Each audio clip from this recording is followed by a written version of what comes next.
మావయ్య గారు, గురవయ్య వాళ్ళకి ఎలా ఉందో కనుక్కున్నారా? ఎస్ఐకి ఫోన్ చేశానమ్మా. ప్రాణాలకేం ప్రమాదం లేదట. కాకపోతే చిన్న చిన్న హెల్త్ ఇష్యూస్ ఉన్నాయన్నారు. హెల్త్ ఇష్యూస్ అంటే ఏంటి ప్రసాద్? బీపీ, షుగర్, థైరాయిడ్ లాంటివి వచ్చాయేమో మామ్. యాక్సిడెంట్ అయితే అవెందుకు వస్తాయి? ఎందుకు వచ్చాయో అదైనా అడిగారా మావయ్య? అడగడం ఎందుకు? వాళ్ళే వస్తున్నారు చూడండి.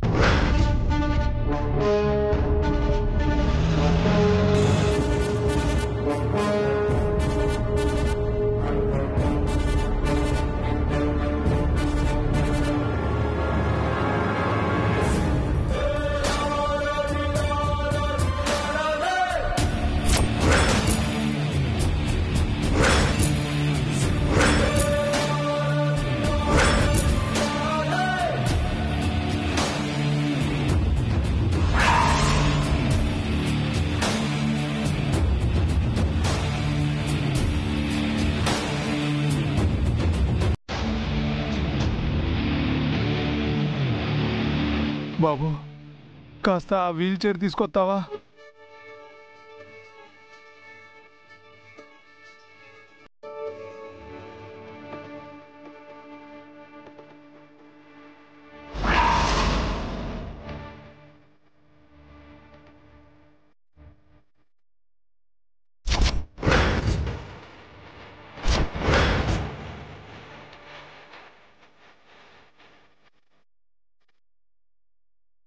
పదమ్మా.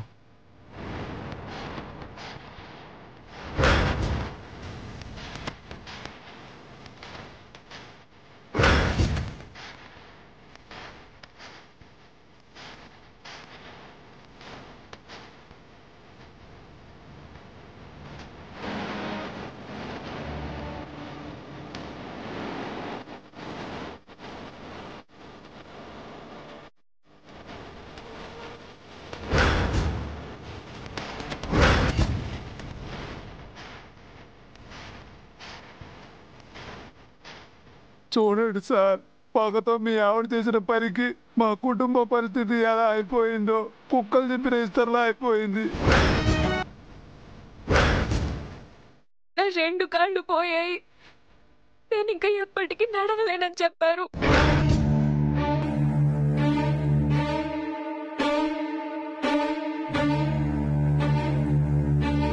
అమ్మ లాయరమ్మ, హర్షబాబు గారు, నా 2 చేతులు పోయినాయి. మీకు చేతులెత్తి దండం కూడా పెట్టలేకపోతున్నాను. పూనమ్మ గారు చేసిన పనికి నా 2 చేతులు పోయాయి. నా బిడ్డకు 2 కాళ్ళు పోయాయి.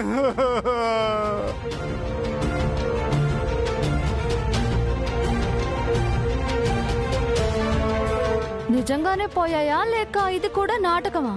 ఎద్దు పుండు కాకి ముద్దన్నట్టు ఇంకా ఎందుకమ్మా మమ్మల్ని పొడుచుకొని తింటారు?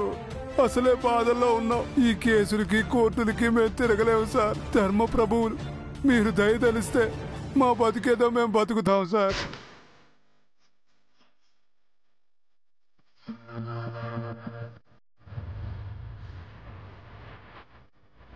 నా 2 చేతులు బాగవ్వాలంటే 25 లక్షలు ఖర్చు అవుతాయంట. నా బిడ్డకు కాళ్ళు రావాలంటే ఇంకో 25 లక్షలు కావాలంట.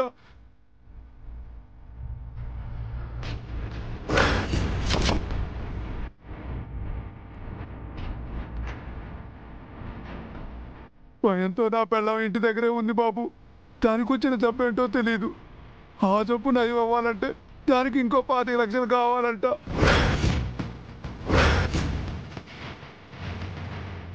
ఇక మందులు మాకులు అవి ఇవి కలిపి ఇంకో 25 లక్షలు అవుతాయంట. మొత్తం 1 కోటి.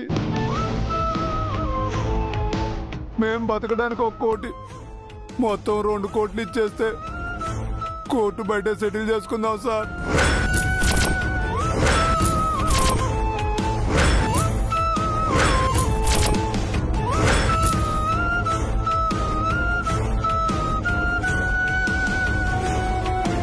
జీవితాంతం మీ పేరు చెప్పుకొని బతుకుతాం బాబు. మీ ఫోటో దేవుడు పక్కన పెట్టుకుని పూజిస్తాం బాబు.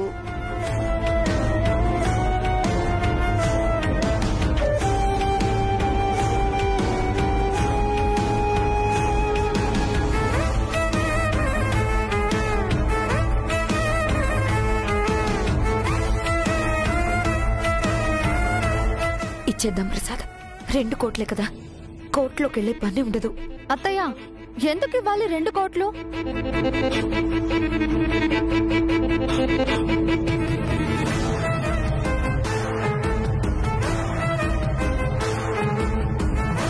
వీళ్ళు నిజాలు చెప్తున్నారో లేక నాటకాలు ఆడుతున్నారో ఎవరికి తెలుసు?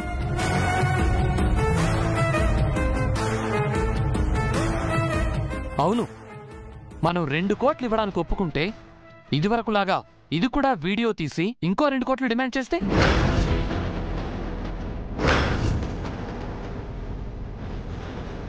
అవును, మొత్తం 4 కోట్లు కావాలి.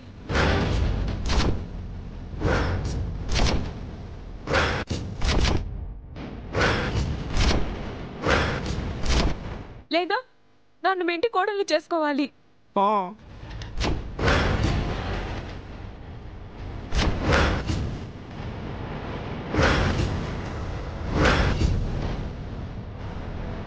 ఏ నిన్నెవరు పెళ్లి చేసుకుంటారే? నువ్వు పక్కా మోసగత్తవి, చీటర్వి. చచ్చినా నిన్ను పెళ్లి చేసుకోను. చేసుకోవద్దు బాబు, జైల్లో చెప్పకూడదు నేను. ఏ బెదిరిస్తున్నారా? మీరు చేసిన బ్లాక్మెయిల్ మొత్తం నా ఫోన్లో రికార్డ్ అయ్యింది. అది పాత కేసమ్మా.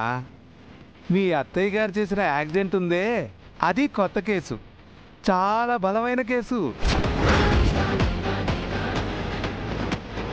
మీ మరిది గారు నా బిడ్డ మీద అత్యాచారం చేశారని సాయం చేయమని అడిగినందుకు మీ అత్తగారు మా ఇద్దరిని చంపబోయారని మేము కోర్టులో చెప్తాం.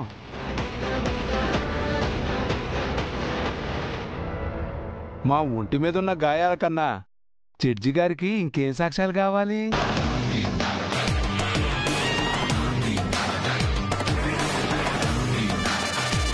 మీరు మాకు వ్యతిరేకంగా వీడియో చూపించినా అది అబద్ధం, ఎవరితోనో డబ్బిచ్చి చెప్పించారు అని చెప్తాం.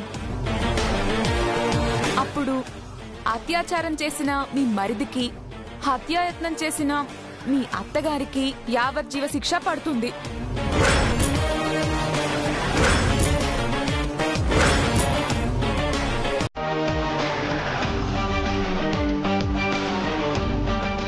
మీ మామయ్య పరువు పోవడం ఖాయం.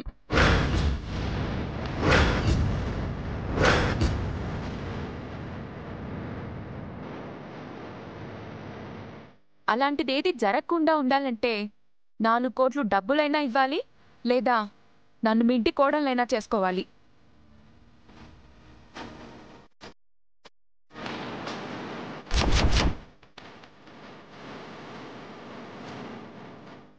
ఏంటి బెదిరిస్తున్నావు? మీ ఇష్టం వచ్చింది చేసుకోండి, మీకు రూపాయి కూడా ఇవ్వం. అబద్ధాలు చెప్పి మోసాలు చేసి బతికే మీకే ఇంతుంటే మాకెంతుండాలి? సరే, మీ ఇష్టం. మేం చేయాల్సింది మేం చేస్తాం. పదమ్మా. ఒక నిమిషం ఆగు గురవయ్య.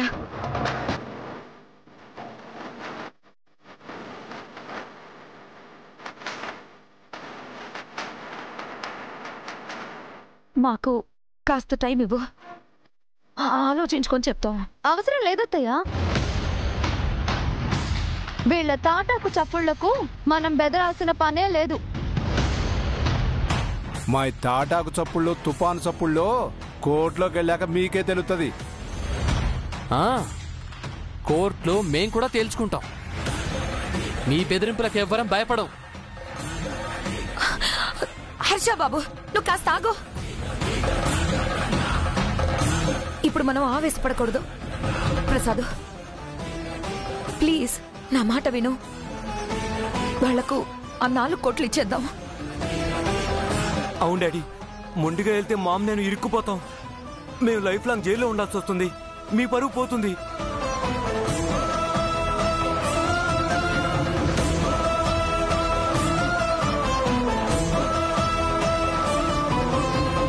అలా ఏం జరగదు దీపు, నేనున్నాను కదా. అలా జరిగితే ఏం చేస్తావమ్మా? మేము జైలుకెళ్తే వారం వారం ములాఖత్లో కలిసి కబుర్లు చెప్తావా? మీ గొడవలన్నీ తర్వాత.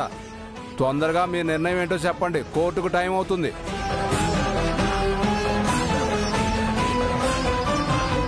ఏదైనా బయటే, మేం కోర్టులో అడుగు పెడితే జాతకాలు మారిపోతాయి.